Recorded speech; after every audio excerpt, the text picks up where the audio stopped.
For the first time in a long time, in the theorist community, I think we've finally gotten a FNAF game right.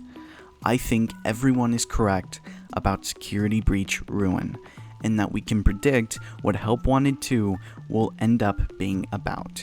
In my last video, I went over the enormous amount of connections between FNAF World and FNAF Ruin, from glitched objects and a move called a Mimic Ball that shows a green version of Freddy with similar design to Roxy inside of the AR world, all the way to showing security systems being disabled and giving Scott's old Steam post a different meaning. Unsurprisingly, I wasn't the only one that came up with these connections, as FNAF Twitter and Rytoast seem to have come to the same conclusions, and boy did they find so many more connections. As we go deeper into the Pizzaplex, we come across this cave. One look at it and you'll see these mushrooms, which it's a small detail, but I felt like I've seen this environment before. We'll get back to that. What I should have been paying attention to is actually the water, which is a shade of red. After falling in deeper and dealing with the whole mimic fiasco, Cassie gets into an elevator which drops her, falling deeper and deeper as the elevator blinks red. Why am I mentioning this? Because we've seen something like this happen before. In FNAF World, if you make your way too deep, you reach a red lake, in which, if the player enters the lake, they end up falling deeper. Not convincing enough? Then we have the character parallels, in which we have a white rabbit and a Mingle recolor, referring to it as Tangle. The white rabbit is a clear nod to Vanessa, who is quite literally a white rabbit. Tangle, on the other hand, according to FNAF Twitter, is the name that refers to the blob throughout the books. Overall, there is a lot of damning evidence that FNAF World is connected in some way to Ruin, but as I stated in my last video, we have a problem with timing, or at least I thought we did. You see, FNAF World was originally connected to a different game, that being FNAF 3, in which if the player solved all the puzzles, it all came together with one party, the Happiest Day, and letting these children pass on. FNAF World's clock ending had us replicate these minigames, confirming that Happiest Day has to be canon, right?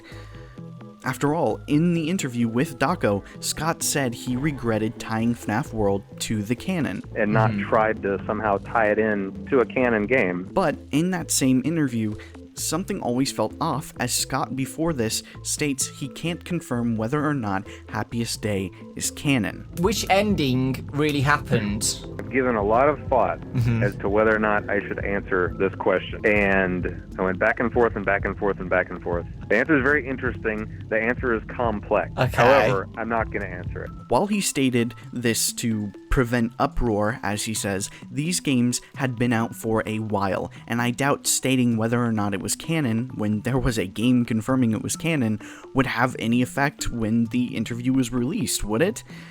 Unless the reason he didn't confirm it is because it isn't canon. Happiest Day didn't happen. That might sound a little baseless, especially since there's nothing in the modern games to suggest this, but there is. In Ruin, there are 3-ish endings, one of which, if you don't follow Gregory's instructions, we find a Fredbear cutout, and we're allowed to bring up the Vanny mask. We see a visual of Gregory, Helpy, and Vanessa sitting on a hill, while 5 balloons fly away in the background.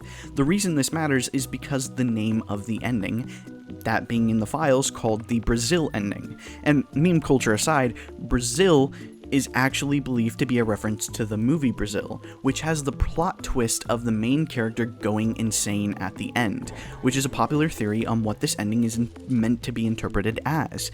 And if that's the case, then why show the balloons that look straight out of Happiest Day? Again, it's because Happiest Day hasn't happened, or at least not yet. We have to ask, what does Cassie have anything to do with Happiest Day, though? Well, ID's fantasy, and based on recent videos I would say most theorists agree, that Cassie, despite her name, is actually connected to Charlie.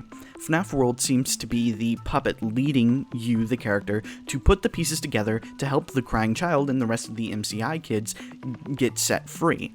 Keep this in mind. We're going to bring back up something I mentioned earlier about the cave feeling familiar, and FNAF, and conveniently also MatPat, reminded us where we've seen this environment before, the Twisted Ones.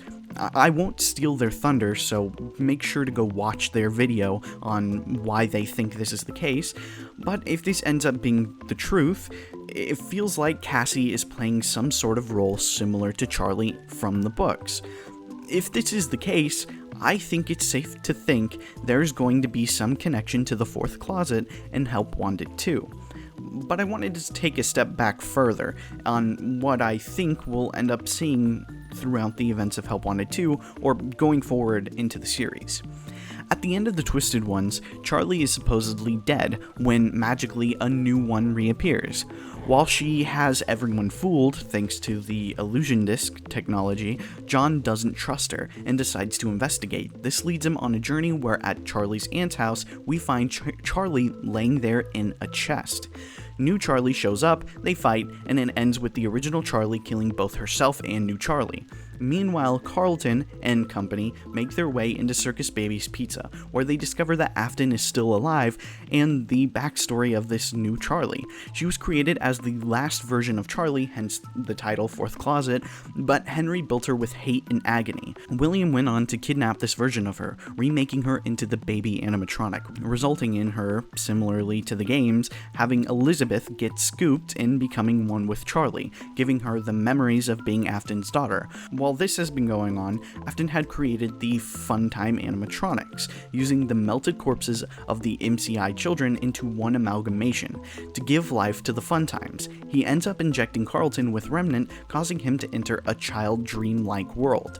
Carlton helps Michael Brooks, or Golden Freddy, put together the pieces to realize the truth, causing the amalgamation to grab Afton, throwing itself and Afton into the fire.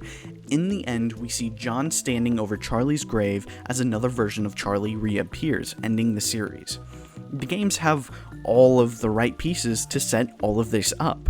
At the end of Ruin, we see Cassie fall, but not die. We also hear what seems to be Roxy talk to Cassie, but if you hear the fight audio without Cassie and Gregory being loudmouths, you can hear the mimic take Roxy's voice.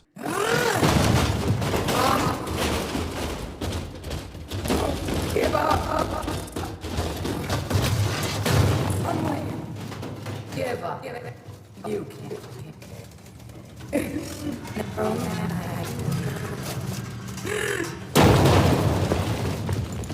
I lost.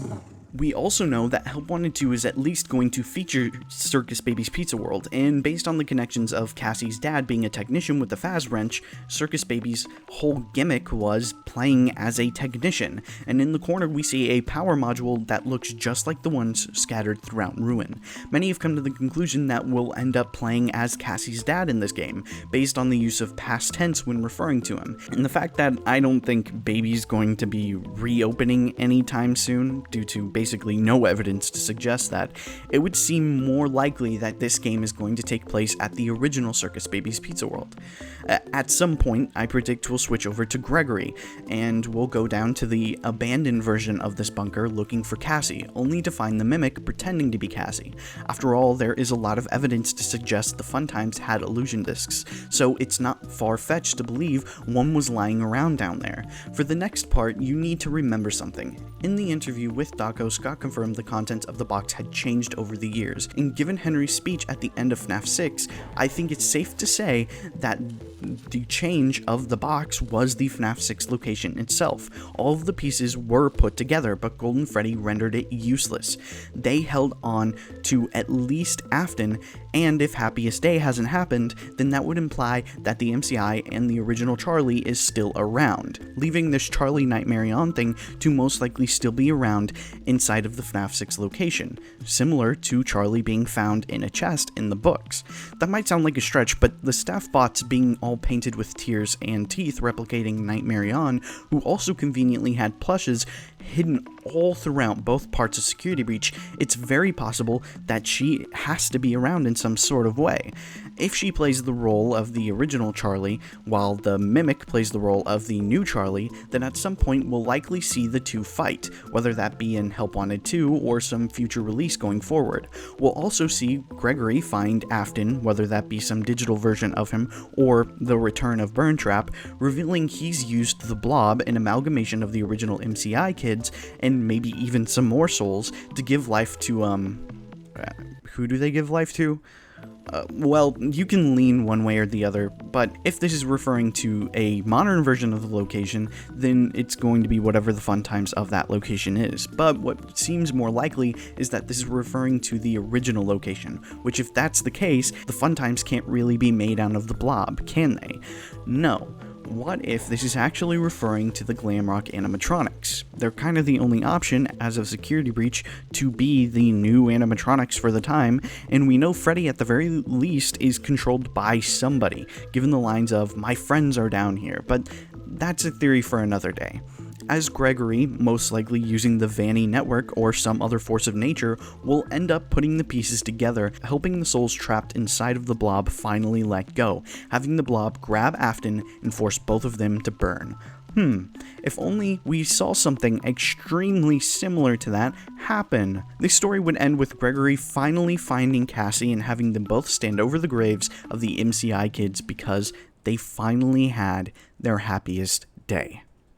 Overall, I'm proud of how much this community has come together to find all of this that is Security Breach Ruin, and most of all, I'm proud of Steelwool for making a game in which, even if all of these theories are wrong, then so be it, it's still an amazing game with questions to be answered and new technology to explore going forward. I was a little worried for how this series would turn out after certain incidents with the last game, but it seems like the fire keeping this community theorizing just got a lot hotter, and will hopefully keep the passion and love for this game and its story to keep moving forward. At the end of the day, remember, it was just a theory.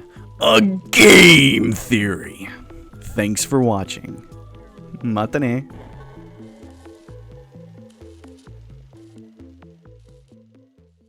We see a visual of Greggy.